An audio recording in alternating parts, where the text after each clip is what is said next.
Hello, everybody. Scott Golden here with the TNT Tuesday Night Titans review for the 8th of March, 1985. Obviously, we are going through the show chronologically. If you are interested in requesting us to cover a future old school show, something preferably before 1996, please feel free to reach out. We also do cover current day stuff as well, but we hope to become the largest audio catalog of wrestling related reviews over time, and we need your help to do that. We're trying to get up to 1,000 subscribers in order to be able to help with the COVID effort, so please subscribe, like, and all that good stuff, and we will move into the review. So this is a relatively noteworthy program.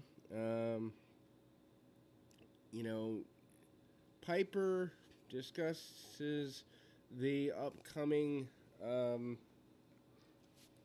WrestleMania event. He discusses the whole thing, and then several segments here.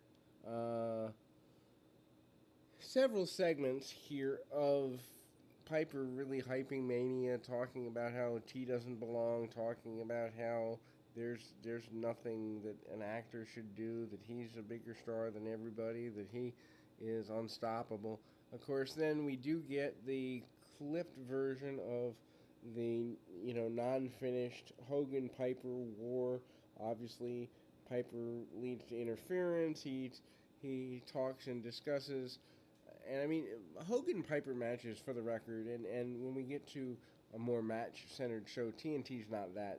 Most of the matches on TNT are clipped. I'll go through the psychology when we look at other older shows, but TNT matches are usually clipped. It's hard to analyze matches move for move or anything like that in these circumstances. But anyhow, Piper Hogan matches, there's good drama, but technically speaking, they're not great. I prefer Hogan Savage. I prefer Piper Hart. Bret Hart's match with Piper is, to me, the best I've seen of his career. I like Piper Rude too. Piper and Rick Rude had some really good matches, but really, I mean, they're very basic, even formulaic for 1985. Obviously, a non-finish. Hogan never does beat Piper in a pinfall situation that I can recall. I'm pretty sure, even if I looked at history at WWE.com, I'm not going to find anything where Piper allowed himself to be pinned here. But suffice to say, and there's actually some debate about that. Hogan said in an interview one time that if Piper had been willing to be pinned, he might have been world champion at one point. Piper claiming it's better to have kept his record intact before he passed away.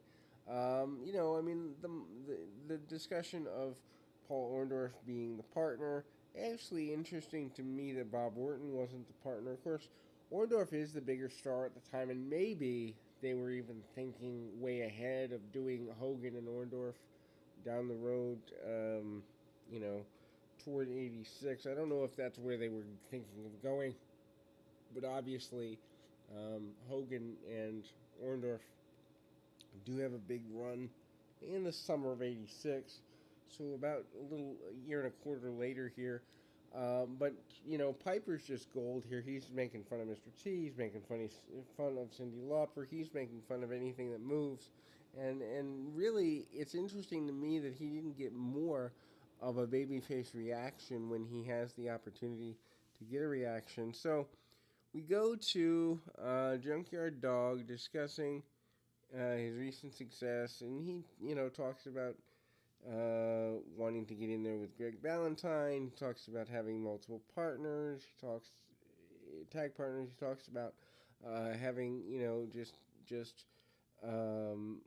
good opportunities, being in the best shape of his life, leaning down a little bit. He talks about a whole lot of things that really, I mean, at the time, Junkyard Dog 85 through 87 is probably in the top three baby faces in the company, which I think people lose because JYD, so synonymous with Mid-South and Bill Watts and all that, he was a major part of the expansion, and I don't know that they would have connected quite as well in southern areas if they didn't have Dog to fill those gaps in for them.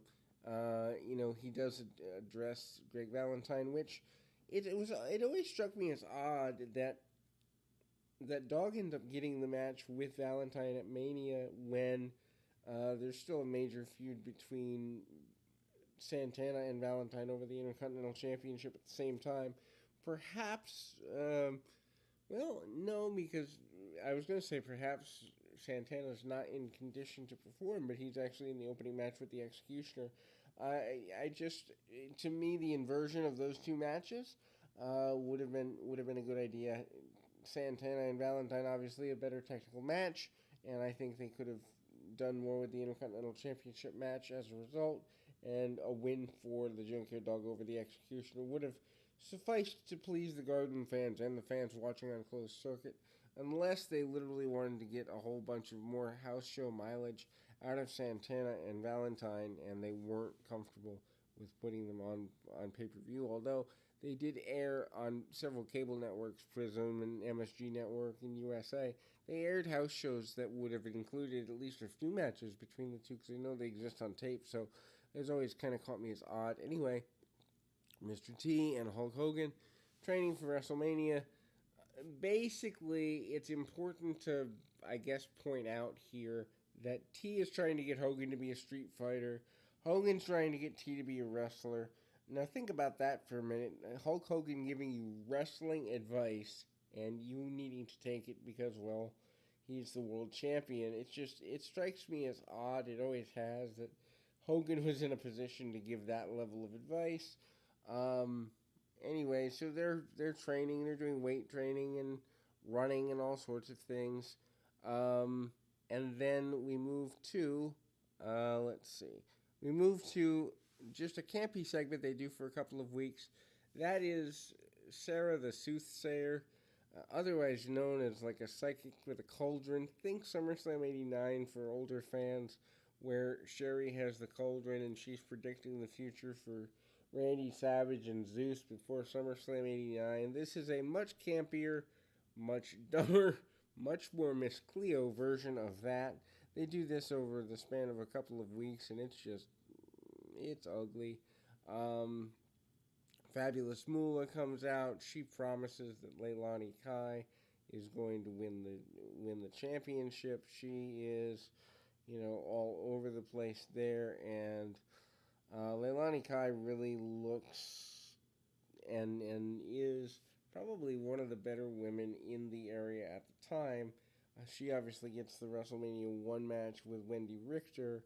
Moolah obviously tries to play it like she's been cheated and wronged and all this stuff, but bringing Kai out of the woodwork is going to bring the championship back to her. I think she basically intimates to having trained Leilani Kai without actually saying so in this promo, and it's pretty clear that Moolah is, the elder statesman of the women's division in the WWF, and certainly is, I wouldn't say liking the role, but certainly respecting, I guess it would be the easiest way, the role. Leilani Kai, moves into saying that this is her time and that she's not willing to take any backward steps for the most part. And we really do see Kai and Richter given that second or third, well, maybe third from the top role